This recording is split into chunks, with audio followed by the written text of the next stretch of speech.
Magandang araw po mga mapamiru. Good afternoon po. Kung saan sulok man kayo ng mundo naroroon, sana'y nasa mabuti kayong kalagayan. Nandito na naman po kami ng aking partner, no? Nasa backyard, kasalukuyan po, hapon dito. Nagkakape kami, natulog kami kanina.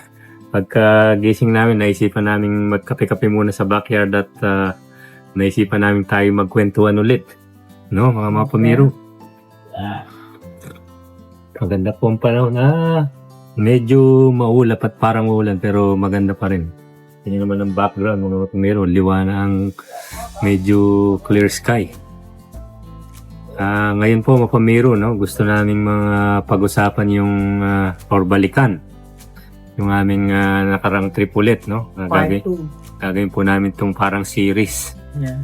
So, last time po in-upload namin yung isang video tungkol sa yung unang araw paglapag namin sa Rome. So, ngayon po babalikan po namin yung yung kinabukasan after namin matulog sa first night. Sige po, without further ado, tignan po natin, no? Simula po kami sa hotel. Meron po kasing kasamang complimentary breakfast or free breakfast yung hotel eh. Okay naman po, no? Ano ba yung mga pagkain natin dyan? Okay yung food. May bread, Nakikita niyo po, fruits, makain ako dyan. May ano ba yan? coffee. Kape. Yeah. Ano ba itong, wait, ano yung ano yung, What? tingnan natin, ano itong, Butter? butter, ito. What's that? Noodles ba yan? No. Parang, hindi, yung palang parang mga sugar yan, no? Yeah, may ano po yan, may itlog, Sausage. may May sausage sausage, ba? Yeah, may sausage. Bread. Bread. Lots of bread. lots of bread. And lots of coffee. Yes. Masarap po yung Juices. coffee, no? After po namin mag-breakfast dyan, ang susunod na, ang unang destination po namin is yung Romano Colosseo. Yan po yung facade ng Romano Colosseo. Tingin ko po, hindi na po yun yung original eh. Yeah, Kumbaga, ano na yan eh. ni-restore na lang yung na. katulad na itsura, no? Pero napaka-historic po naman ng Sa labas Colosseo na pa yan. lang, ma-amaze ka na sa kanya, lalo na Yan po yung pagdating loob mo niya, sa oh. loob. Original pa kaya yung Yung iba dyan siguro. Yung nasa loob niya. Parang yung nasa ilalim. Yung nasa ilalim, original Yeah. pa siguro yan, no? Pero yung nasa taas, di ba nakita natin may mga Restore nagre-refer na yan. lang. Maganda pa rin po, no? Very good yung experience. Ayan. Nandyan po kami sa bandang taas eh. Yung Kamali binuk kasi yung binuk ko pong ticket. sa Mindan ba? Yung binukong Anong tawag ticket. dito? Hindi. Ano yun? Sa ilalim, bandang ilalim po pinaka-ilalim. siya eh. Pero nung pagpasok namin, may pagpasok niyo po after yung dumating sa security, may mga ano yun eh, may iba-ibang papasukan yung para sa taas, para sa baba. Wala po nag-assist tapos walang clear na sign. Kaya pumasok na lang po kami kung saan pumapasok yung karamihan. Pero maganda rin naman napuntahan natin. Napunta po kami sa taas. taas. Kaya po kami nandyan sa taas na yan. Maganda po, maganda rin po kahit sa baba o sa taas siguro okay lang. Yung sa taas po, ang advantage po niya, maganda po siya sa mga kung gusto mong mag-picture o kung gusto mong mag-vlog doon, no? Nandun yung full view. Pag sa baba, mas makikita mo naman yung mga kasi siguro naglaban Di ba yung mga napuntahan din pinatikaw. natin ang baba? O hindi? Nakapunta Kasi- tayo, nakababa tayo. Hindi ko na matandaan po eh. No? So yan po yung taas niya, no? Maraming po tao dyan. Yan, isa po kami dyan sa mga tao yan. Tapos, yung sa loob, yan yung yung pagpasok. Yung pagpasok pa lang. Makikita. Yung Yun yung mga artifacts. yung mga Ay, din. Sa tayan mo. No, yung pagpasok mo pa lang bago ka pumunta ng taas. Yan yung mga original sigurong mga, ang tawag, stone ba yan? Po ako manalo sa partner ko. Stone ba tawag dyan? Yeah, mga oo, artifacts. Oo, yun yung mga original. Hindi, original yan. Ano yan? Mga imitation Mga na lang. imitation. Hindi nila yung lalagay dyan ng original. Kung Ah, sa okay. original sa naka-safety yung mga yan. Yeah, meron pong guide, tour guide. May nagtutour guide. So, ang ginagawa po namin, nakikinig na lang po kami kasi mahal po pag tour guide. Meron Diba? pong option, no? Pwedeng Yeah. tour guide, perong audio guide. Pwede kayong bumili kung mahilig kayo. Kung mahilig talaga Sa sila sa history, yeah, mag-tour guide sila. Pero kung ano, Kung history buff po kayo, either tour guide, yun yung number 1, or yung audio book. No? Alam ko po, nag-ano ako nag-vlog ako somewhere banda dito. Sige, panoorin po natin yung vlog ko dyan. Tingnan po natin. Play natin yung vlog. Dito po ang tinatawag na Romano Colosseo. I think tama na po ako ngayon. Kung nakikinig ka, madam, sabihin mo sa akin. Romano Colosseo to, di ba? Aray, aray. Iniikot po ako. Nahilo na ako. Yan na, bumalik na ulit sa aking subject. Tinuturuan po ako paano mag-live. Hindi na natin makukuha. Sabihin ko daw po ang history, bagamat hindi ko rin alam. Ang pagkakaalam ko po, nung araw, dito pinaglalaban yung mga nabibihag nila for fun. Nanonood po yung mga naglalaban po yung mga gladiator dito. Sabi nila nung araw, hindi mo sinabi, sila may sabi nila, napanood ko lang, ay, sinasimulate pa nila yung water bottle dyan sa, hindi po yung lalagyan ng tubig yung labanan, digmaan sa tubig, bottle in the water. Doon sa Okay, pinupuno daw po ng tubig yan. Ito po ay narinig ko lang sa YouTube at yung mga tour guide dito kanina, eavesdrop po ako eavesdrop pa eavesdrop. Okay. Sa nakikimarites sa Tagalog.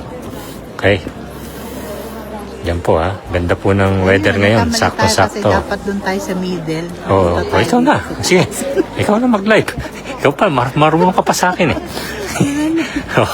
Sabi po ng aking boss, dapat po dyan po kami sa middle na yan Kaso nagkamali po kami ng entry. Napunta kami ngayon sa pinakataas. Bagamat kung meron ka bang viewer, parang wala kang viewer Mia. Wala ka na naman viewer, na zero balance ka na naman. Yan po sa Romano Colosseo. Tapusin ko na. O saka na natin tuloy maya-maya. Yeah. Sige. Tapusin ko na lang po. Bakit kasi hindi po kami kumikita Wala nanonood. Manood naman po kayo para kumita kami. Sige, bye. Yan tayo nagsimula Yeah. Yan po Mainit na talaga dyan. Yung pila natin dyan, sobrang init na. Yan po yung mga ruins. Ang alam ko po, hinukay nila dati yan. Natabunan na po yan. Again, verify niyo po ito. Pamiro vlogs po ito. Kung tama yung pagkakatanda ko sa nabasa ko, natabunan na yan Tapos hinukay lang nila ulit ng mga archaeologists. Makes sense po kasi kung pag pumunta po kayo doon, medyo elevated siya Medyo elevated yung ang tawag dito, yung lupa. Nasa baba tong Roman Forum na to, Yan, balikan po natin yung yan. Ito po, yan, Yan po, dun sa gilid na yon. Yan po, yung parang stage. Yan po daw si Julius Caesar.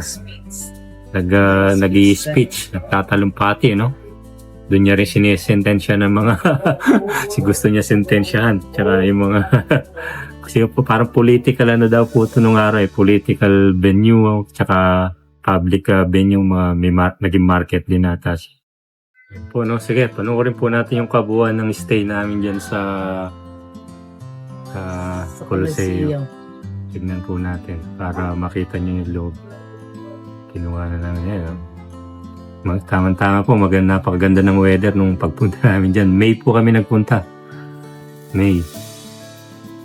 Maganda yung weather pa nung time nun. Yeah, kasi, Pero late up, yung during sa stay natin, uminit na rin, no? yeah, tapos di Super ba init na. talaga, init, naging na sila, 40 yung temperature talaga doon. Mainit talaga. Sige po, panoorin natin yung rest of our stay sa Colosseum.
Okay.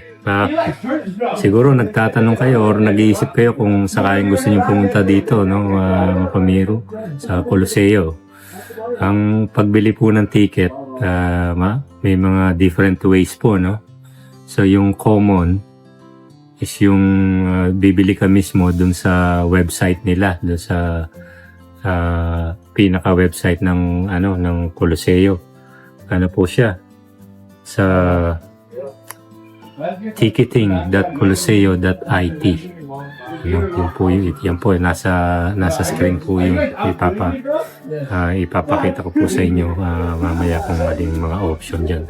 Tapos may mga option din po na bibili kayo sa mga private website katulad nung getyourguide.com or yung Viator or kung saan website man kayo makabili, no? Of course, yung pong mga yon may mga patong yon, mas mahal sila kumpara kung bibili kayo ng direkta.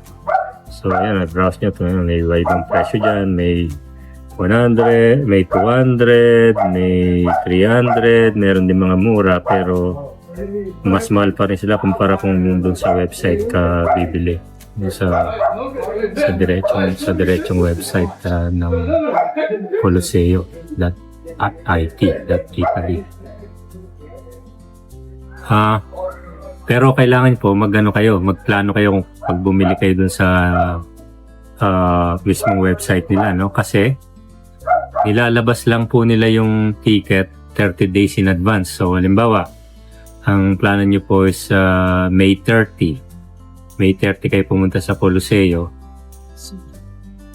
So May 1, 30 days. May 1, doon nila ilalabas yung ticket para sa May 30. Kaya unahan po yun. Makipag-unahan po kayo sa pagbili. Kailangan, ako ginawa ko, 10-9 ko, Italy time po yun. No? Pagpatak ng 8 a.m. Italy time, doon nila i-release yung para sa 30 days after. May 1 ngayon. Kung sakaling May 1 ngayon, yung May 30 ticket yung binebenta nila.